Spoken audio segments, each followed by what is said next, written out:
नमस्ते। मेरा नाम सिद्धांत है और ये है हमारा रोज का आर्थिक मामलों का बुलेटिन जिसका नाम है खर्चा पानी। खर्चा पानी जो है, खर्चा पानी में सिर्फ और सिर्फ अर्थव्यवस्था, एकदम खांटी अर्थव्यवस्था की जीडीपी और ग्राफ ऊपर नीचे हुआ, रंग बिरंगा लाल पीला हरा नीला टाइप का जो ग्राफ आता है अर्थव्यवस्था वाला, सिर्फ खर्चा पानी वो नहीं है। खर्चा पानी बहुत सारी चीजों का समुच्चय है। अर्थव्यवस्था में आपके ऐसी ऐसी चीजें जुड़ी हुई हैं जिनको आपको पता भी नहीं है। कंपनियां क्या बन रही हैं, तेल क्या है, हमारा स्वास्थ्य कैसा है, हमारी हमारी खेती कैसी है। इन सब चीजों पर लेकर हम बातचीत करते हैं जिसका हम पर और आप पर कहीं ना कहीं दूर दूर तक या सीधे सीधे प्रभाव तो जरूर पड़ता है। और आज भी हम खर्चा पानी में आ चुके हैं, तो और आज हमारे साथ नए गेस्ट हैं जिनका नाम है मनीष। और Manish Delhi school of economics में पढ़ाते हैं। और मनीष, स्वागत है शो में। बहुत बहुत धन्यवाद सिद्धांत जी। खर्चा पानी से परिचित रहे मनीष पहले? हाँ हाँ, पहले भी देखता रहा हूँ मैं, और अच्छा, बढ़िया प्रोग्राम है ये। अच्छा अच्छा, थैंक यू। तो मनीष, हम लोग ना तो बातचीत जो करेंगे उसमें हम लोग व्यूवर्स को थोड़ा सा और ब्रेक डाउन करके चीजें देख के देने की कोशिश करेंगे। और आज के शो में हम बात करेंगे केंद्र सरकार की बहुत महत्वाकांक्षी scheme, national digital health mission. Manish और मेरे बीच में जो बातचीत हो रही थी इस शो की तैयारी को लेकर, मनीष बताता हूँ मैं लोगों को थोड़ा सा, उस पे लोगों को थोड़ा बिल्कुल सा बिल्कुल। रोचक भी लगेगा। हम लोग के बीच में बातचीत हो रही थी इस शो को लेकर, तो हम लोगों ने कहा कि यार हम लोग या तो ऐसे करते हैं कि दिन की बड़ी खबर उठाई जाए, या हफ्ते का सबसे बड़ा एक बज उठाया जाए, उसके आसपास की अर्थव्यवस्था, उसके आसपास के पूरे सिस्टम को समझा जाए। तो हम खबर भी लाए ही हैं, खबर का अपडेट इस पूरे बातचीत के आखिर में मैं दूंगा ही आपको। लेकिन पहले हम बात करेंगे नेशनल डिजिटल हेल्थ मिशन। बहुत महत्वाकांक्षी परियोजना, हेल्थ केयर सेक्टर के सारे चैनल्स, सारे यूनिट्स हैं, उसको एक चैनल से जोड़ने का एक जोड़ने की महत्वाकांक्षी स्कीम है ये केंद्र सरकार की। और तरीका वही है, रजिस्ट्रेशन कराइए, यूनिक हेल्थ आईडी पाइए और दूसरी तमाम प्रक्रियाओं के बाद आप इसका लाभ उठा सकते हैं। तमाम बातचीत के पहले मनीष, आपकी पहली प्रतिक्रिया नेशनल डिजिटल हेल्थ मिशन क्या है? ये डिजिटल हेल्थ मिशन को अगर हम लोग समझे साधारण भाषा में, तो वो ये है कि बहुत सारे एलिमेंट्स होते हैं हेल्थ सेक्टर के अंदर में, वो डॉक्टर हो, नर्स हो, या दवाई का दुकान हो, या फिर मरीज हो। सरकारें जो पॉलिसी बनाती हो।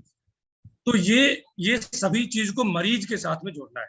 और मरीज वो जो या तो अभी मरीज है या फिर आने वाले टाइम पे मरीज हो सकता है। कहने का मतलब ये कि जो आम नागरिक है उसके साथ जोड़ने का एक प्लान, और इसको जोड़ना है डिजिटली।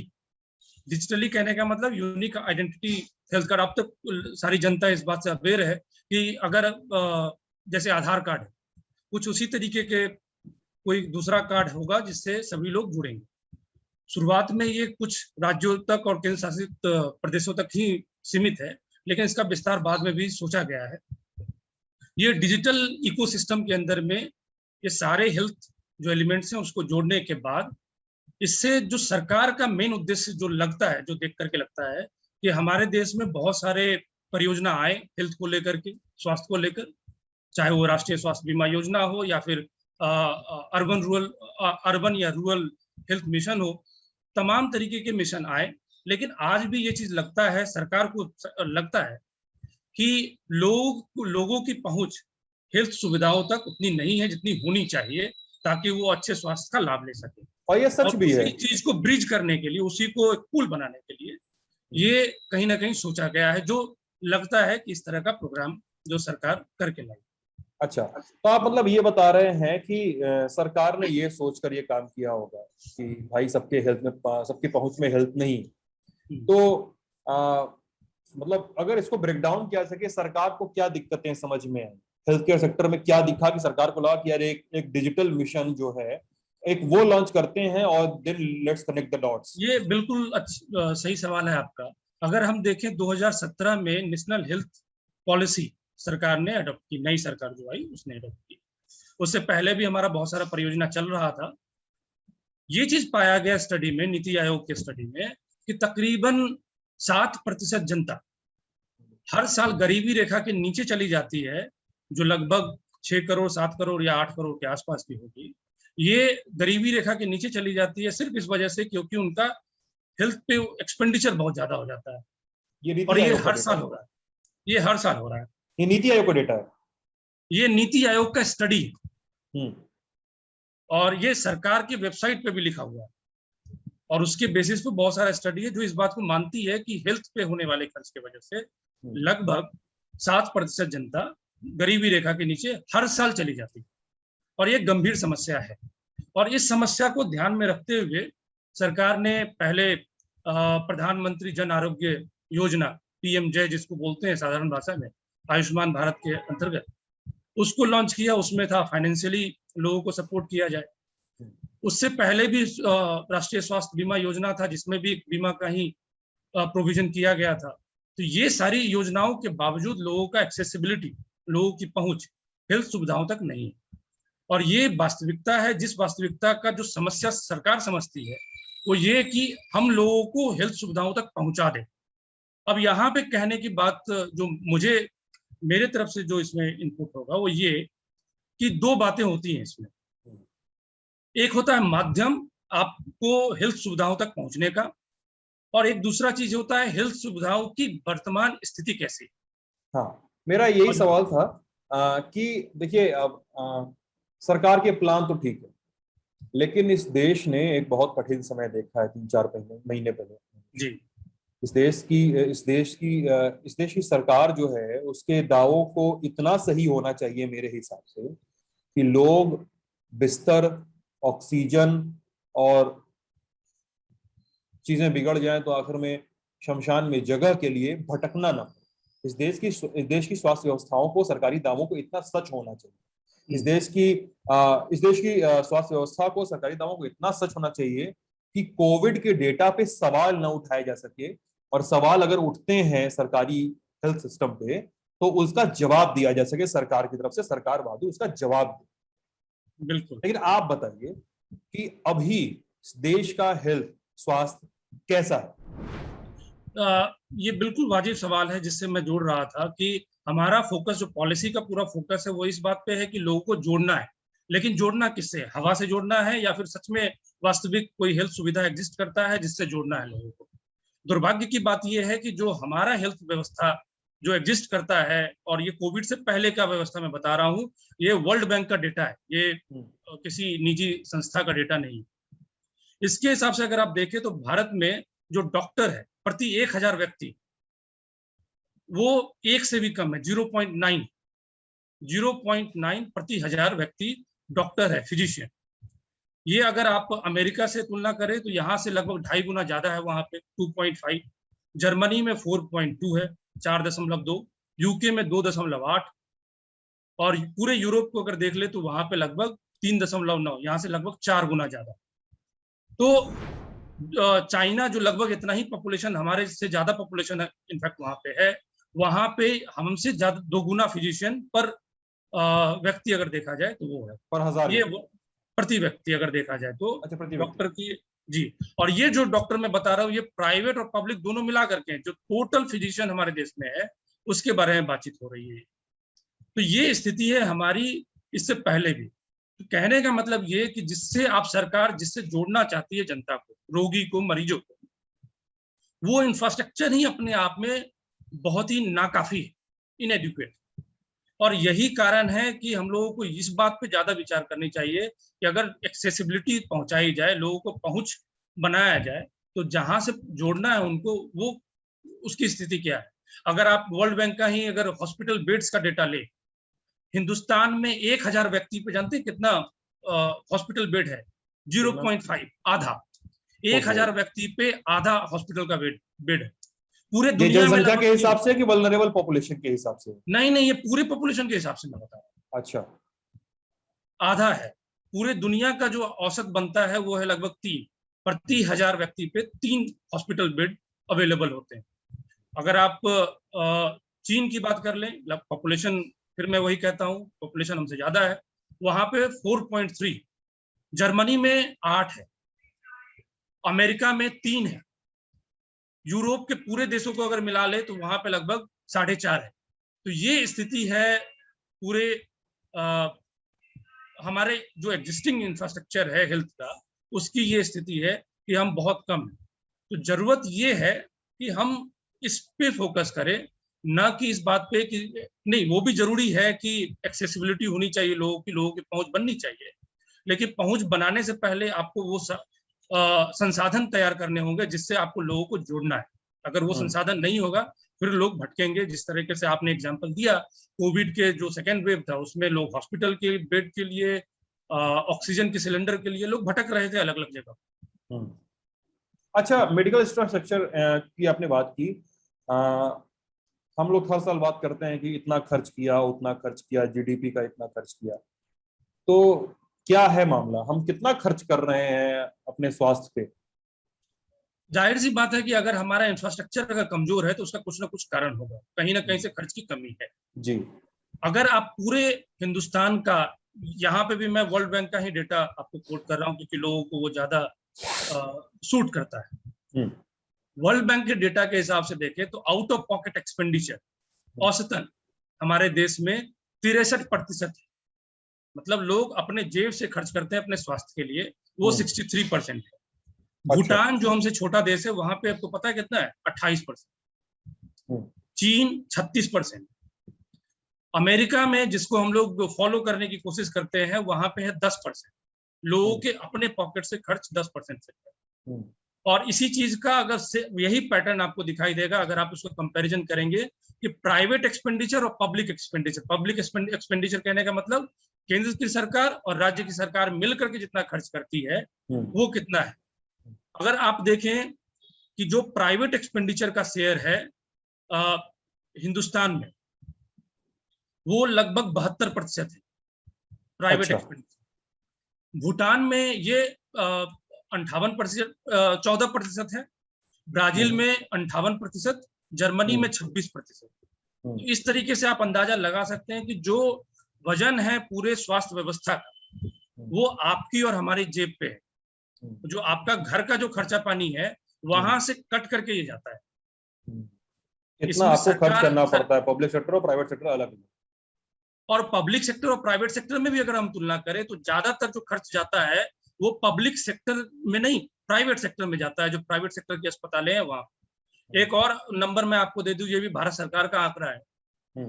अगर एक हॉस्पिटलाइजेशन के केस में लगभग 26,000 रुपए का खर्च होता है अर्बन एरिया में, शहरी एरिया में, और ग्रामीण इलाके में लगभग 16,000 का खर्च होता है।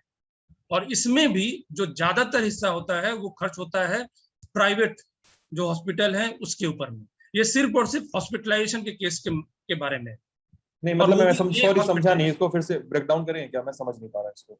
अगर एक बार कोई हॉस्पिटल में एडमिट होता है, ठीक है, तो उसका कम से कम खर्च शहरी इलाकों में 26,000 रुपया और ग्रामीण इलाकों में 16,000 रुपया के आसपास होता है, सिर्फ हॉस्पिटलाइजेशन के केस में। अच्छा। अगर अस्पताल में भर्ती हुआ तो। अगर आप प्राइवेट अस्पताल की बात करें तो यही आंकड़ा शहरी इलाकों के लिए हो जाता है 38,000 रुपया से 40,000 रुपया। और ग्रामीण इलाकों में ये लगभग प्राइवेट डॉक्टर या प्राइवेट नर्सिंग होम क्लिनिक में अगर जाते हैं वो तो लगभग 28,000 रुपये के आसपास होता है। तो ये अंतर है प्राइवेट और पब्लिक के बीच में।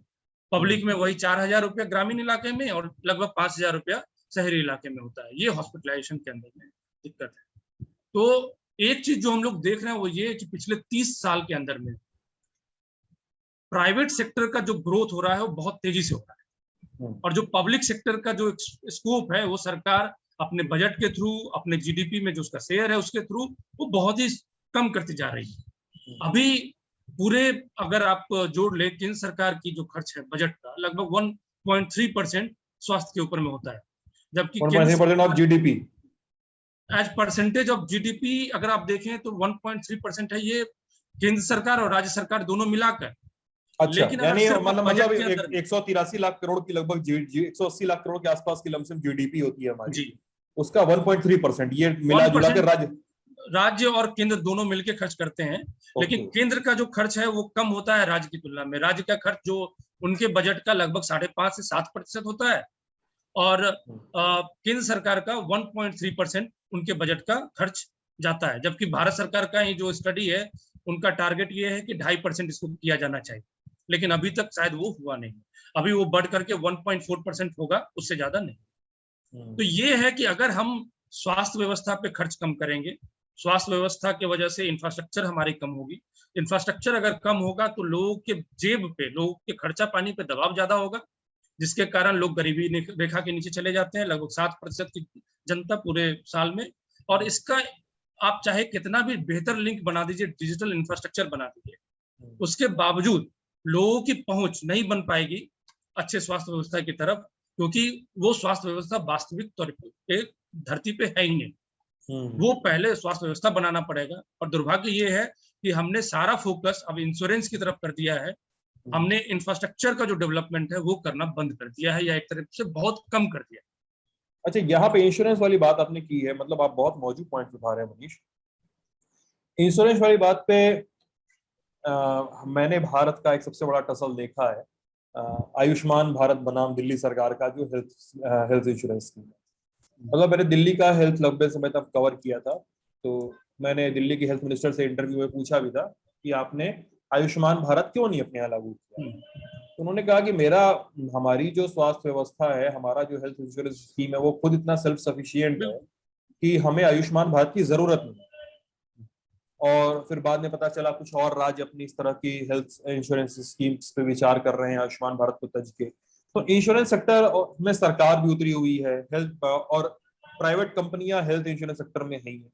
तो इंश्योरेंस सेक्टर मतलब हमारे देश में एक मार्केट खुलता है जब साल 92-93 में एक वैश्वीकरण होता है, ग्लोबलाइजेशन के लिए मार्केट खोला जाता है। उसके बाद बड़ी बड़ी कंपनियां इंडिया आती हैं धीरे धीरे करके, फिर बीमा कंपनियां भी प्राइवेट धीरे धीरे बूम करती हैं।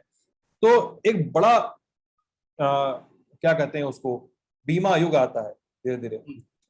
टीवी पर विज्ञापन आने लगते हैं बीमा कंपनियों के। वो एक बड़ा पीरियड था जिसमें आपको बीमा खरीदिए, बीमा आपके लिए बहुत जरूरी है, इस तरह की चीजें आ गई। तो उस युग ने क्या पब्लिक एक्सपेंडिचर को थोड़ा कंट्रोल किया, या उसने भी कमर तोड़ के रखी? देखिए, यहाँ पे 3 महत्वपूर्ण बात है। आपने दिल्ली का एग्जाम्पल लिया, सिर्फ दिल्ली ही नहीं, महाराष्ट्र ने भी शुरुआत में मना कर दिया। दक्षिण की और भी कुछ राज्य हैं जो अपने स्कीम को बेहतर बता करके उन्होंने मना कर दिया आयुष्मान भारत में शामिल होने से। बंगाल पहले शामिल हुई और फिर उसके बाद बंगाल बाहर निकल गई इस पूरे स्कीम से, क्योंकि उन्होंने कहा कि हम उससे बेहतर कुछ बना रहे हैं। तो इस प्रकार से अगर देखा जाए तो यहाँ पे 3 महत्वपूर्ण बात है सिद्धांत जी। पहली बात यह कि स्वास्थ्य जो है वो केंद्र भी उस पर नियम बनाती है, राज्य सरकार भी बनाती है। और राज्यों का जो बनाने का स्कोप है, उसकी पहुंच है, ज्यादातर खर्च जो है वो राज्य के सिर पे आती है। तो इसमें एक तरीके से फेडरल स्ट्रक्चर के अंतर्गत राज्यों को एक आजादी होनी चाहिए कि वो किस तरीके से उसको लागू कर सके, क्योंकि आखिर में वही इंप्लीमेंट करने वाली एजेंसी बनेगी। ये पहली बात है। दूसरी बात ये है कि जब से हमारा देश में लिबरलाइजेशन आया, उदारवाद का युग आया 1990-91 से, उसके बाद से हम देखते हैं कि जो पब्लिक सेक्टर है उसका संकुचन हुआ, उसको डिस्करेज किया गया और प्राइवेट सेक्टर को इनकरेज किया गया। और इसको इनकरेज करने का तरीका जो हुआ वो हुआ खर्च को, जिसके बारे में हमने बात किया कि सरकारी खर्च जो पब्लिक सेक्टर इंफ्रास्ट्रक्चर बनाने में हुआ वो कम होता चला गया। तीसरी बात, इसका परिणाम क्या हुआ? इसका परिणाम ये हुआ, आपने कहा बीमावाद का एक युग शुरू हो जाता है हमारे देश में। प्राइवेट कंपनी आ जाती है और उसके बाद बहुत सारे स्कीम सरकार की भी बनती है। जो एक नीतिगत परिवर्तन होता है वो ये होता है कि हम खुद लोगों को स्वास्थ्य व्यवस्था प्रोवाइड नहीं करेंगे बतौर सरकार।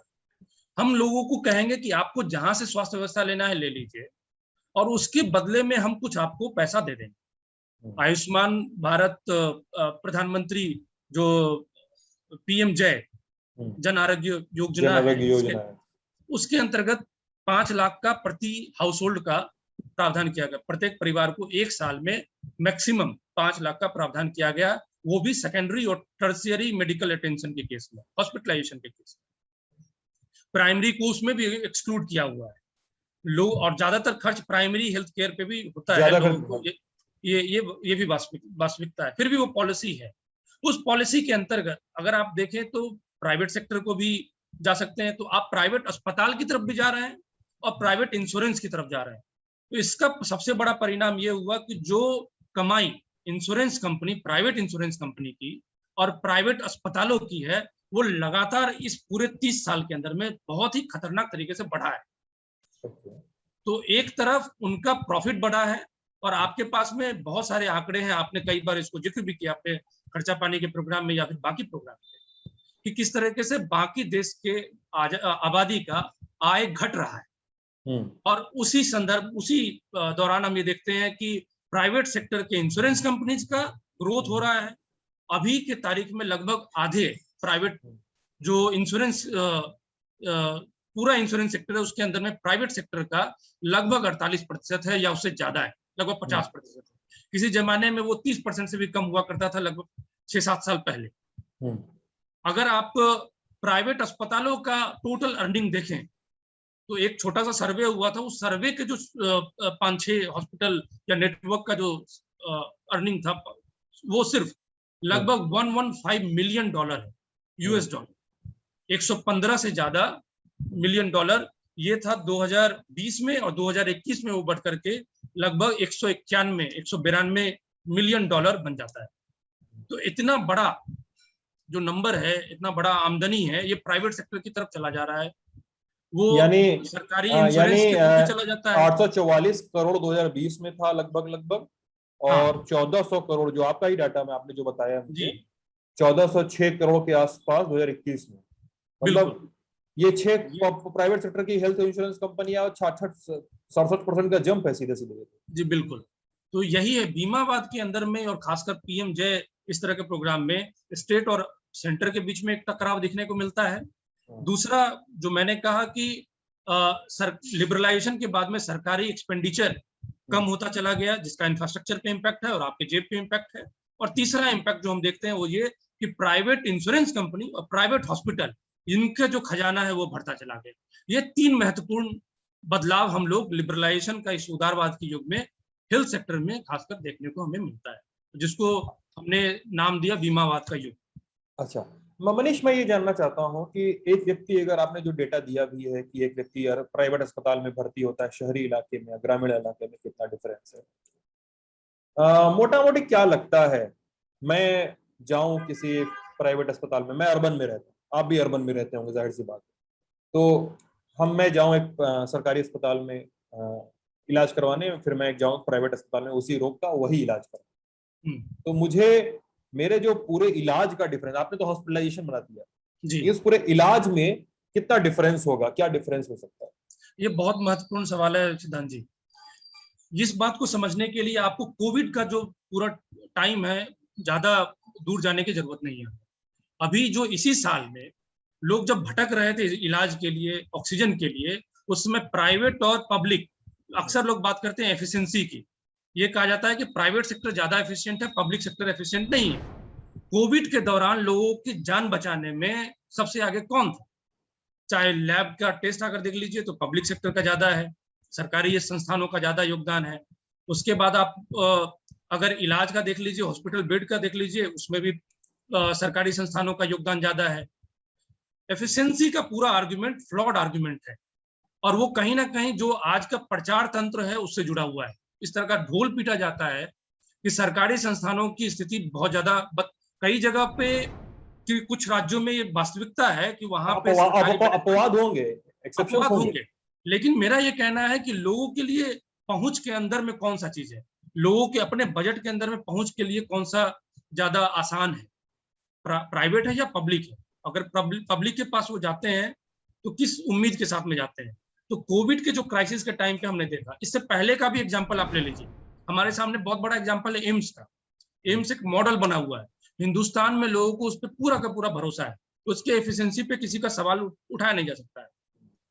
वहीं दूसरी ओर बहुत बड़े चेन है जिसका नाम लेना उचित नहीं होगा, हरियाणा में या फिर दिल्ली में भी उस चेन के अस्पतालों में लोगों के पेट में रुमाल, कैंची, तौलिया, इस तरह की चीजें के छोड़ देने का हुआ। कुछ लोगों का केस, बहुत सारा केस अगर आप देखेंगे लिटिगेशन प्राइवेट हॉस्पिटल के अगेंस्ट, वो आपको मिलेगा। तो कहीं ना कहीं एफिशिएंसी का जो आर्गुमेंट ये लोगों का बनता है, अगर आपको इलाज के लिए जाना है तो ये डिपेंड करता है कि वहां की सरकारें लोकल लेवल पे किसको इनकरेज करती। अगर सब लोग अस्पताल सरकारी सेवाओं का इस्तेमाल करने लगते हैं तो उसका कहीं ना कहीं इम्प्रूवमेंट पे आता है। कोविड के दौरान आपने इस्तेमाल किया, आपने सवाल उठाया, अब आज की तारीख में प्रधानमंत्री भी ये कह रहे हैं कि हर डिस्ट्रिक्ट हॉस्पिटल का एक अपना ऑक्सीजन प्लांट होगा। ये विस्तार इस वजह से हुआ क्योंकि आपने उसके उपयोगिता पे फोकस किया, आपने उसकी जरूरत को समझा और आपने समझा कि लोगों को जब जान बचाने की बात आती है तो सरकारी तंत्र बहुत तेजी से लोगों के सामने में आया है और वो हमने देखा है।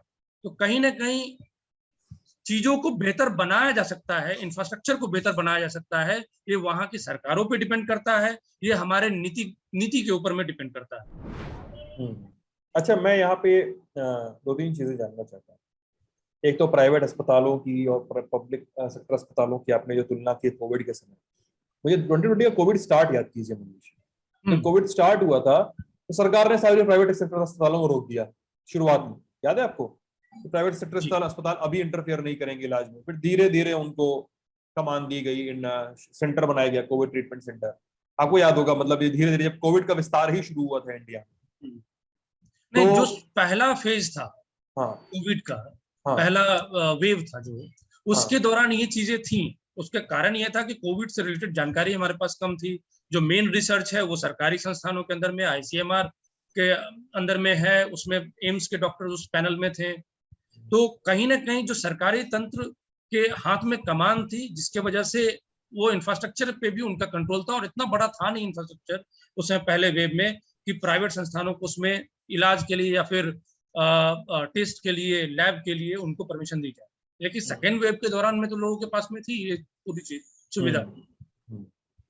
ठीक है। और मेरे कुछ डॉक्टर मित्र हैं ना मनीष, वो हमसे ये कहते हैं कि यार, मतलब एक इनफॉर्मल सी बातचीत में वो कहते हैं कि यार पब्लिक और प्राइवेट को क्या तुलना कर रहे हो। मतलब वो फिर उसमें ना, वो प्राइवेट अस्पतालों के डॉक्टर हैं और वो इस तरह की बात करते हैं जिसमें मुझे हंसी आती है। वो कहते हैं कि यार अगर आप कहीं सड़क के किनारे कुछ खा रहे हो, किसी रेस्टोरेंट में बैठ के कुछ खा रहे हो, दाम में अंतर आएगा ही।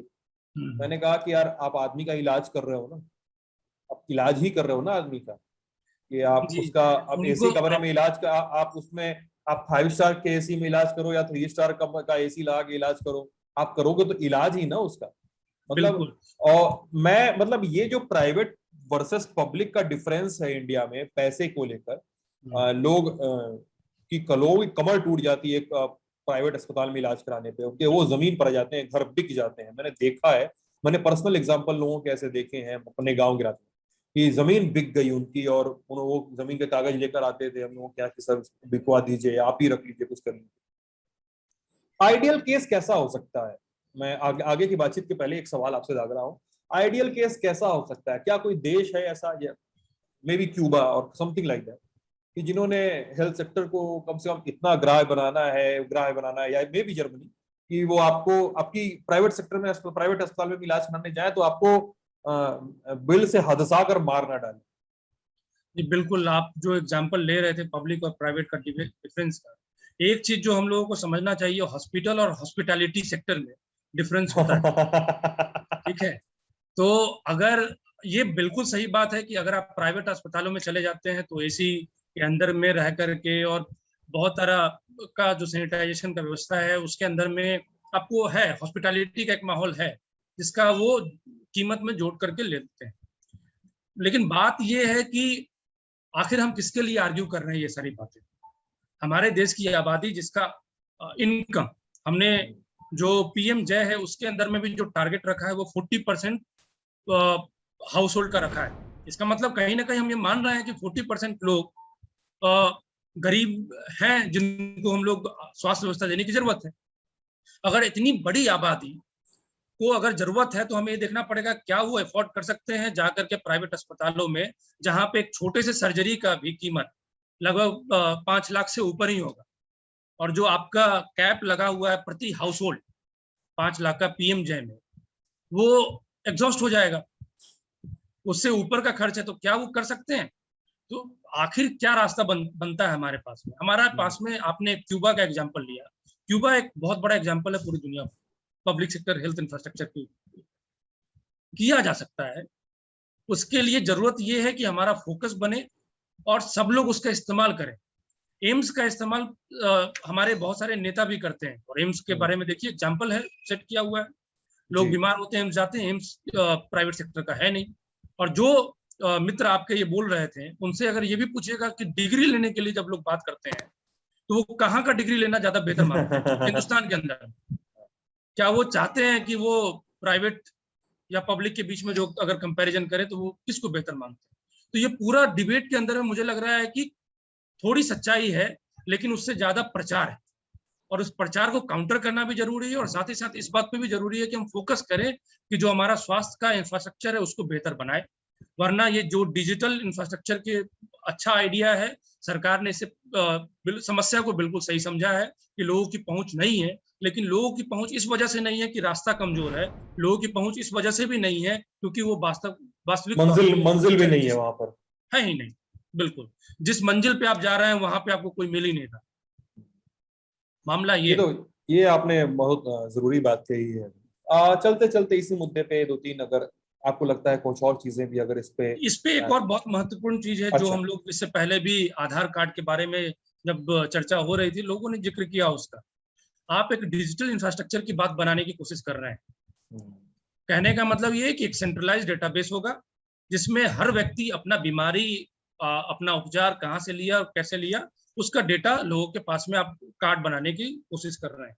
लेकिन जब भी इस तरह का जो यूनिक आइडेंटिफिकेशन के बेसिस पे जो डेटा सिस्टम बनाने की बात होती है, उसमें बायोमेट्रिक इंफॉर्मेशन या फिर लोगों का निजी जानकारी अगर होता है तो प्राइवेसी का सवाल वहां पे उठ करके बहुत ही खतरनाक तरीके से आता है। और मुझे लगता है कि इस पूरे प्रोग्राम के अंदर में हमने तो बैकग्राउंड की बात की, और वास्तविक जो इम्प्लीकेशन है, इसका जो असर होगा वो प्राइवेसी के ऊपर में होगा। और हम आए दिन देखते रहते हैं कि बैंक का डेटा चोरी हो गया, फिर किसी मोबाइल कंपनी से आधार का डेटा चोरी हो गया, लीक हो गया।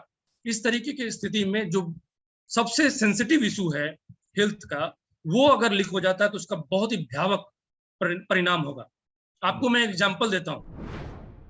हमारे देश में बहुत समय तक सरकारों ने कुष्ठ रोग के खिलाफ के अवेयरनेस प्रोग्राम शुरू किया, लोगों को जागरूक करने की कोशिश किया। आखिर होता क्या था, हमारे समाज में सबको पता था कि कुष्ठ रोग छूने से फैलता नहीं है, लेकिन लोगों का सामाजिक बहिष्कार हुआ है उस रोग की वजह से।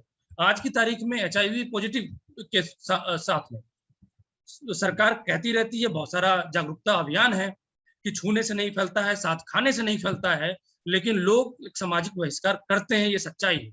और इस तरह की गंभीर जानलेवा बीमारी ही नहीं, जो महिलाओं के रिप्रोडक्टिव एंड सेक्सुअल हेल्थ की अगर बात करें, उससे जुड़ी हुई कई भ्रांतियां शहरों में भी, आप ग्रामीण के बारे में जनरली सुनते हैं कि वहां पे इस तरह से किया गया, बहिष्कार किया गया या फिर इस तरह का प्रथा चलन में है, लेकिन शहरी इलाकों में भी रिप्रोडक्टिव एंड सेक्सुअल हेल्थ को लेकर के बहुत सारा गंभीर सामाजिक कुरीति आज भी चल रहा है। अगर किसी के ओवरी में छोटा सिस्ट भी हो जाए तो उससे उसकी शादी प्रभावित हो सकती है महिलाओं के, और खासकर महिलाओं के केस में।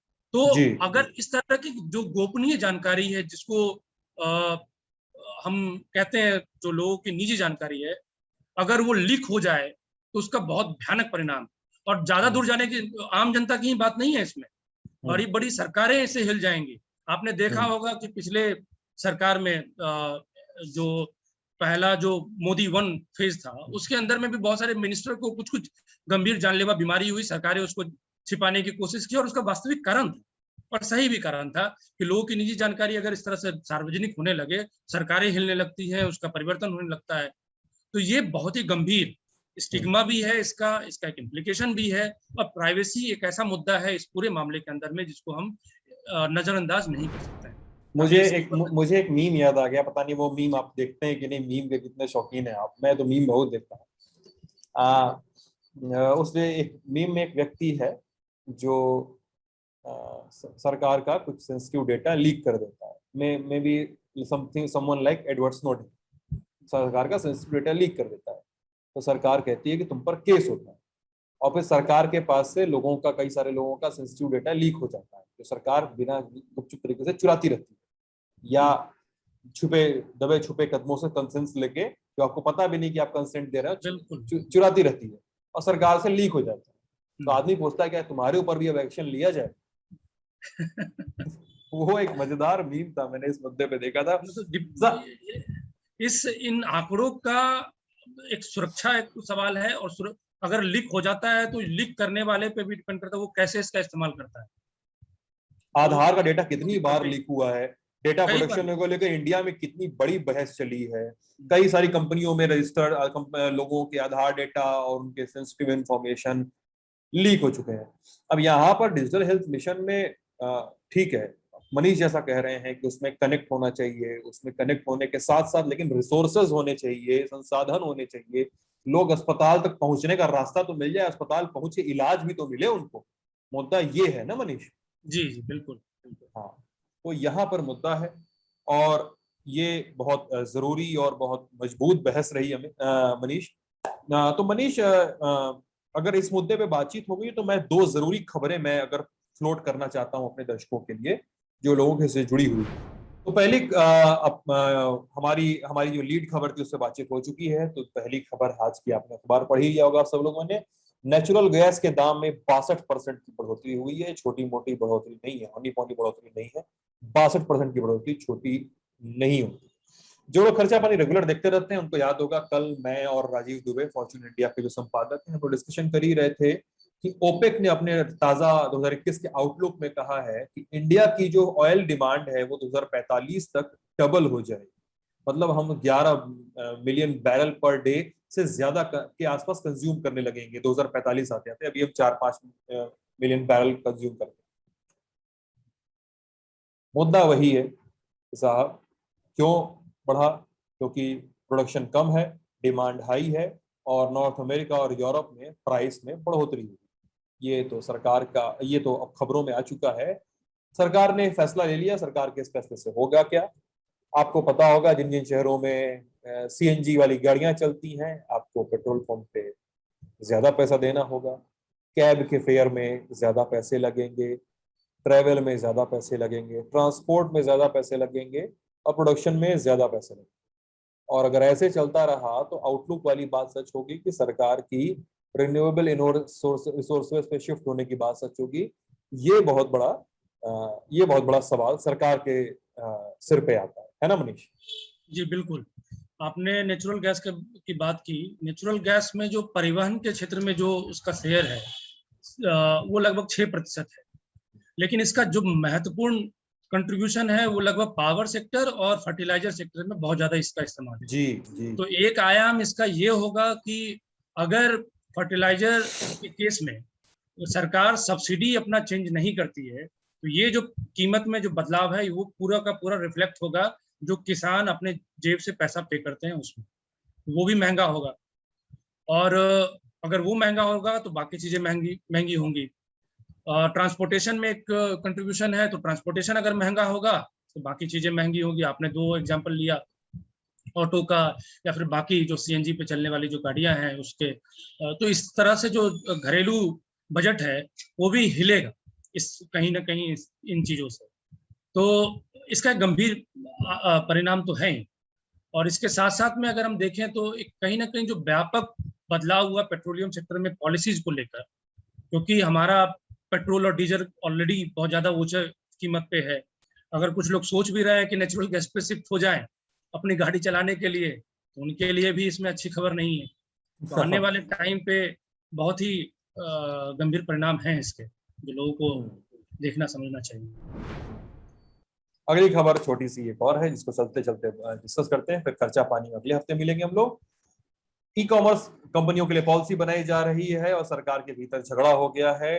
कॉर्पोरेट अफेयर्स मिनिस्ट्री और industrial department of promotion of industries and internal trade ने फ्लैग किया है। साथ साथ नीति आयोग के वाइस चेयरमैन राजीव कुमार ने भी पीयूष गोयल को लेटर लिखा है कि साहब ये नियम ठीक नहीं है, एनोमलीज हैं इसमें कई सारी, इसमें जो जो नियम बताए जा रहे हैं, जो जो प्रोविजन है वो गड़बड़ है।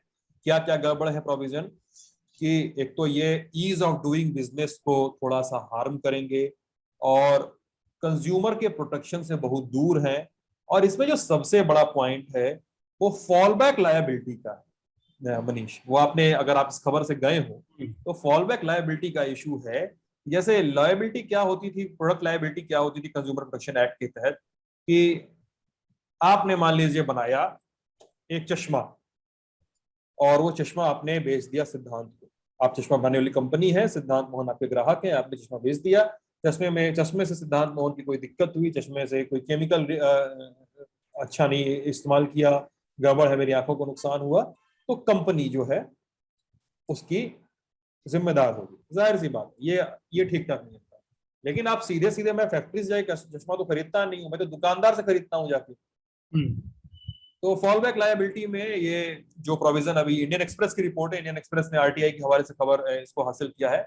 उन्होंने कहा है कि फॉल बैक लायबिलिटी यही है कि जो दुकानदार सामान बेच रहा है, जो ई कॉमर्स कंपनी सामान बेच रही है, वो भी इसके लिए लायबल होगी। तो जो कि नियमों के, एफडीआई रूल्स के, एफडीआई का जो पूरा सिद्धांत था उसके खिलाफ है।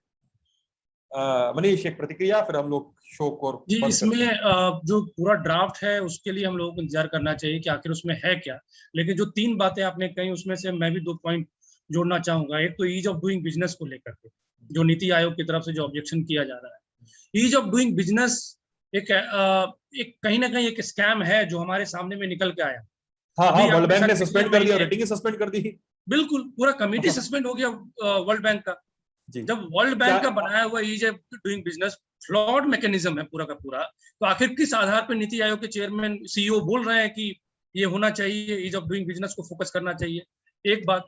दूसरी बात ये कि जो लाइबिलिटी की बात कही आपने, इतनी बड़ी कंपनी हो चुकी है, इतना ज्यादा रेवेन्यू इनका होने लगा कि इसमें से 8,000 करोड़ तो ये सिर्फ और सिर्फ अपने लीगल एक्सपेंडिचर पे खर्च करते हैं, अमेजन जैसी संस्था। इन पूरे चीजों को अगर देखें तो मुझे लगता है कहीं ना कहीं इस बात का के ऊपर में हमें ध्यान देना चाहिए और स्वागत करना चाहिए कि अगर सरकार कुछ रेगुलेशन के द्वारा ये जो तमाम अंधाधुंध प्रॉफिट बनाने वाली कंपनी है, अगर उस पर कुछ कमान कसने की अगर कोशिश कर रही है तो उसका स्वागत होना चाहिए। लेकिन बाकी पूरे ड्राफ्ट को देखे बिना मुझे लग रहा है कि इस पे विस्तार से कुछ कह पाना अभी मुश्किल। जी जी। तो ये था हमारा इस हफ्ते का खर्चा पानी। हफ्ते का आखिरी फ्राइडे है, कल परसों छुट्टी है, आराम किया जाएगा, अगले खर्चा पानी की तैयारी की जाएगी। मनीष हमसे मिलेंगे अगले हफ्ते, ठीक है मनीष? और जो भी बिल्कुल बिल्कुल, सवाल, बहुत बहुत जो धन्यवाद। जो भी सवाल आएंगे इस वाले हफ्ते के खर्चा पानी पे, तो उसका जवाब भी आपको देना पड़ेगा। लोग पूछेंगे ही, हो सकता है कुछ ना कुछ सवाल इस एपिसोड पे, तो वो भी हम थोड़ा जुटा उटा के आपके लिए रखेंगे, पहले ही से भेज देंगे ताकि बातचीत करके तैयार किया सके। और अपना, आप लोग हमारे व्यूअर्स, आप सब लोग अपना ख्याल रखिएगा, लल्लन टॉप देखते रहिएगा। Good night.